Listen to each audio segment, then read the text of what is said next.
누구나 잠든 시간, 매서운 추위 이런 것들도 소방서 대원들의 팔을 묶어놓지는 못합니다. 그 어느 해보다도 사건 사고가 많았던 올해 그 현장에는 어김없이 소방서 대원들이 있었습니다. 지난 12월 6일 대전 국립묘지에서는 순직한 한 소방공무원의 안장식이 있었습니다. 밤낮 없는 화재 현장을 뚫고 쉼없이 달려온 3년 6개월. 그는 늦둥이로 시작한 소방관 생활에 이제 막 자신감이 붙기 시작한 허기범 대원이었습니다.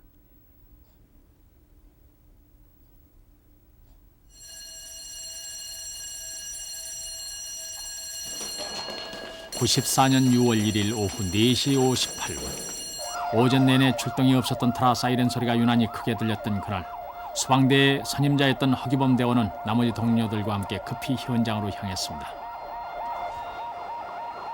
사고는 플라스틱 제품을 생산한 공장에서 일어났습니다. 3층짜리 대형 창고를 가득 채운 제품에 불이 옮겨부터 대원들이 도착했을 때 화재는 이미 걷잡을 수 없이 커져 있어서 잠시도 지체할 수 없는 상황이었습니다. 제가 한 25년 소방서 다니도록 이렇게 큰 화재는 처음 봤어요. 요 근래 와서는 아마 최고 큰 화재라고 할 수 있겠어요. 얼마나 화재가 컸는지 연기가 영등포 일대가 아주 자욱했습니다. 저희가 아주 출동할 때부터 하늘이 새까맸어요. 영등포 소방서뿐만 아니라 구로 소방서에서도 지원 출동을 나왔을 정도로 화재는 엄청난 규모였습니다. 200여 명의 소방관들이 일제히 진압에 나섰는데도 건물 밖으로 치솟는 엄청난 화염 때문에 접근하기가 쉽지 않았습니다. 그러나 곧 허기범 대원을 비롯한 영등포 소방서 대원들이 먼저 건물 안으로 진입해 들어가기 시작했습니다. 허기범 대원은 저하고 같이 언제나 그 일소대 제일 먼저 출동을 해가지고 그 불 속에 맨 앞에 들어가는 아주 특공대원이라고 할 수가 있습니다. 그 당시 현장에 도착해서 저하고 같이 진입을 했었거든요. 허기범 씨는 그 관청수로서 맨 앞에 관청을 잡고 들어가서 화재를 진압하는 임무를 띠고 있었습니다. 불이 더 크게 번지는 걸 막기 위해선 화재의 진원지를 찾아야 했습니다. 맨 앞에선 허기범 대원이 불길을 잡아가는 대로 나머지 대원들도 서서히 앞으로 전진하고 있었습니다. 건물 안팎에서 품어대는 물줄기에도 불구하고 불은 기승을 부리며 위쪽으로 치솟고 있었습니다. 바로 그때였습니다. 저희들이 안으로 진입을 하려고 하는 이런 상황이었었는데 건물 상벽에서 삼각형 한 10여 톤 되는 벽돌이 떨어지기 시작을 했었습니다. 그래서 위험해 제가 큰 소리를 쳤었는데 그 소리가 채 들리기도 전에 이제 건물에 깔리게 됐습니다. 나머지 4명은 이렇게 뒤로 이제 다쳤으니까 피하는 기색이 있었는데 이 허기범 씨 혼자만 그 피하지 못하고 완전히 벽돌에 깔려 있었습니다.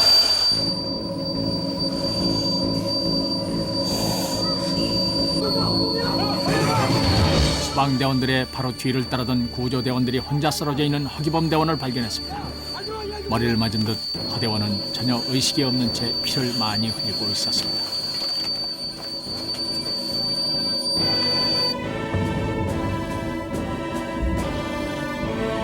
혹시 내가 들고 나왔을 때, 저희들 들고 나왔을 때 뭐 아프다는 소리라도 해봤으면 좋았는데 그런 소리는 전혀 없고 축 처진 상태였습니다. 기범아! 야! 기범아! 야! 기범아! 야! 기범아! 야! 야! 기범아! 이봐! 눈 떠봐! 눈 떠봐! 야! 눈 좀 떠봐! 눈 좀 떠봐! 말해봐! 야! 말해봐! 야! 기범아! 아니!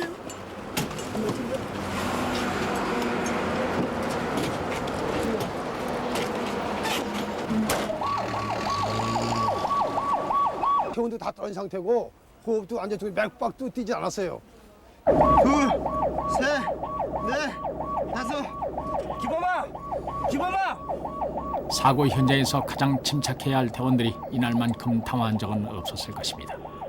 가까운 병원으로 향하는 짧은 기간 동안에도 심장을 뛰게 하고 호흡이 돌아오도록 하기 위해 계속 심폐소생법을 실시했습니다. 가슴 압박과 산소호흡, 그리고 다시 가슴 압박과 산소호흡. 하지만 허대원은 좀처럼 반응을 보이지 않았습니다.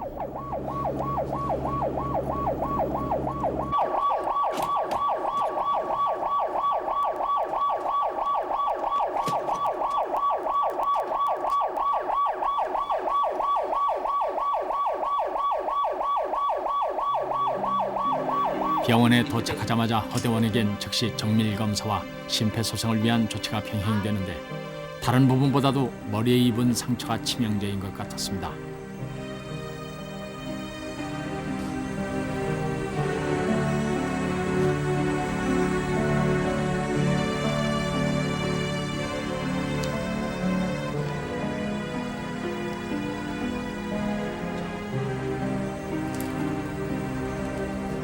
순간적으로 심전도에 반응을 보이는 것 같았습니다. 할 수 있는 모든 방법을 취하기 위해 허대원은 곧 수술에 들어갔습니다. 조금 다쳤다고 하더라고요. 근데 집에까지 올 정도면은 그 당시 제 생각으로 그러더라고요. 많이 다쳤구나 싶더라고요. 그래 그 자리에 주저앉았어요. 그 소식을 듣자마자. 그랬더니 아줌마 아무렇지도 않으니까 조금 다쳤으니까 아무 걱정하지 말고 빨리 애를 데리고 병원으로 가자고 하더라고요. 근데 애까지 데려오라는 걸 보니까 그 정신에도 심상치가 않다는 생각이 들더라고요. 허기범 대원은 특히 왼쪽 뇌를 심하게 다쳐서 골절된 데다 출혈이 상처 부위를 통해 안으로까지 번져 있었습니다. 이 환자는 소위 운명된 채 들어왔습니다. 즉 자기 호흡도 없었고 그다음에 물론 혈압도 없었으며 심장도 없었고 동공은 완전히 열려진 상태였습니다. 환자는 뇌 수술을 시행한 결과 뇌는 아주 많이 닫혀 있었습니다. 그래서 다친 표면에 출혈도 많이 고여 있었고 또는 뇌 좌상의 손상의 정도가 대단히 심했습니다. 수술하고 한 3시간 후에 운명했습니다. 허대원을 소생시키는 모든 노력에도 불구하고 그는 수술 3시간 만에 세상을 뜨고 응급실에서 말았습니다. 그냥 무조건 울었어요. 소리치면서 무조건 살려만 달라고. 병신이 돼도 좋고 하니까 살려만 달라고. 평생을 누워서 지내도 되니까 살아만 있길 바랬어요. 이렇게 쉽게 죽을 줄은 몰랐어요. 동료 대원들은 화재 진압을 계속하면서도 생각은 온통 허대원에게로 쏠려 있을 수밖에 없었습니다. 그런데 미처 불길이 다 잡히기도 전에 허기범 대원의 안타까운 소식이 전해졌습니다. 일을 하고 있는데 주변에서 금방 실려간 허대원의 소식이 들려오기 시작했습니다. 일단 수술실에 들어갔다는 얘기와 이런 수술실에 들어갔다는 얘기는 살아날 수 있다는 어떤 희망 속에서 우리들은 불을 좀 더 빨리 끄고 그 직원을 웃는 모습을 보고자 이렇게 이런 마음을 가졌었는데 잠시 1시간여 시간이 흐르고 나자 다시 무전기에서 연락이 왔었습니다. 연락이 왔는데 수술 중 사망이라는 이런 소식을 들었을 때는 그날의 화재는 4시간 만에야 겨우 불길이 잡혔고 진압에 나섰던 소방대원들의 피해도 컸습니다. 예, 총 7명이 부상을 당했는데 구로소방서 대원 5명과 영등포 소방서 2명이 부상을 당했습니다. 그중 허대원만 아깝게 저희 곁을 떠났습니다.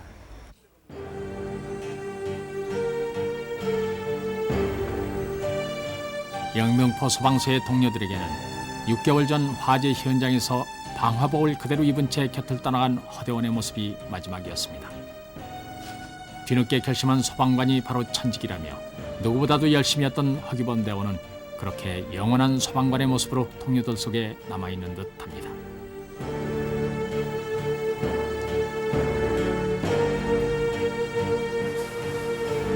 해마다 화재 현장에서 그리고 그 외의 근무 중에 다치고 목숨을 잃는 소방관이 100여 명을 헤아린다고 합니다. 불이 나기만 하면 재산은 물론 인명까지도 삽시간에 재가 되어버린다는 사실을 누구보다도 잘 아는 소방관들에게 사고 현장에서의 불은 피할 것이 아니라 맞서 싸워야 할 적인 것입니다.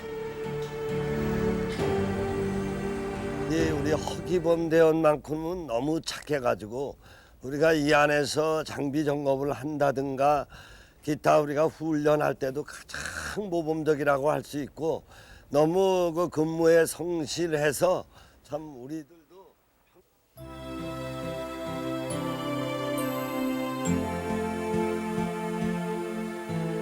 3년 6개월의 짧은 기간 동안에도 허대원이 받은 몇 개의 표창장은 그가 어떤 사람이었나를 짐작케 합니다.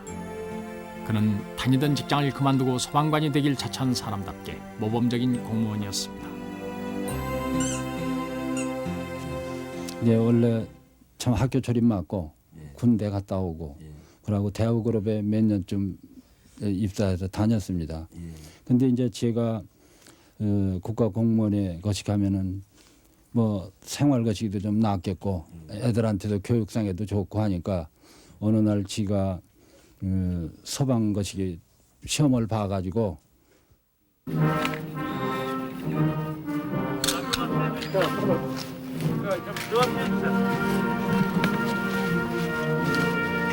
고 허기범 대원은 소방공무원으로서는 처음으로 국립묘지에 안장됐습니다. 소방공무원 독립 25년 만에 첫 국립묘지 안장. 그건 자기 몸을 희생하며 국민들에게 봉사하고자 했던 공무원들에 대한 살아남은 사람들의 뒤늦은 예우일 뿐입니다. 고 허기범 대원을 보내면서 그의 자리 옆에 더 이상 다른 묘비들이 들어서지 않고 아빠를 잃은 가족들이 생기지 않길 간절히 바랍니다. 먼저 앞세운 자식은 무덤이 아니라 어머니 가슴에 묻는다고 했습니다. 그렇지만 고 허대원의 어머니는 그런 아들을 탓하지 않았습니다. 기범이가 공무원 들어가 가지고요. 그렇게 해서 참 자식을 잃은 슬픔은 말할 수가 없어요. 말할 수가 없지만 국가를 위해서 모든 재산을 위해서 나라를 위해서 그렇게 해서 순직을 한 거는 자랑스럽고요.